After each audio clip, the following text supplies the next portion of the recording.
এবং নিরাপদ মোহাম্মদপুর আমরা ইনশাল্লাহ গড়ে তুলব ইনশাল্লাহ। আর কিছু জানার থাকলে বলতে পারেন।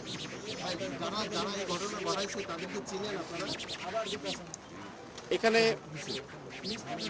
অনেক ঘনবসতিপূর্ণ এলাকা, সে যেই হোক, প্রাথমিক পরিচয়ে একটু জানা গেল, একটা ছেলের কথা জানা গেল, সে যেই হোক তাকে আইনের আওতায় এনে সর্বোচ্চ শাস্তি যাতে নিশ্চিত হয়, আমরা সকলে আছেন তো ইনশাল্লাহ, ইনশাল্লাহ আমরা নিশ্চিত করব। জি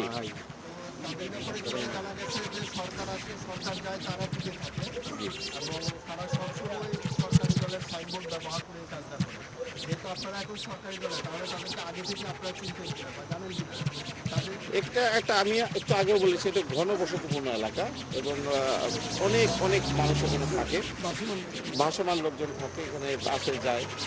বাসা ভাড়া কম হওয়াতে সুবিধা বলেন অসুবিধা বলেন দুইটাই আছে আর কি।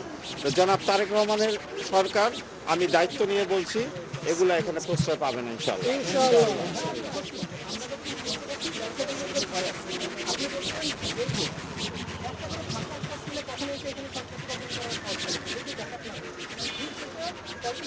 ব্যাকআপের তো কোনো সুযোগই নাই, ব্যাকআপই প্যাকআপ হয়ে যাবে, প্যাকআপ হয়ে যাবে, কোনো ব্যাকআপ থাকবে না।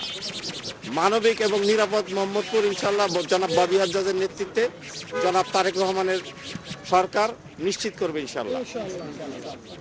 ধন্যবাদ।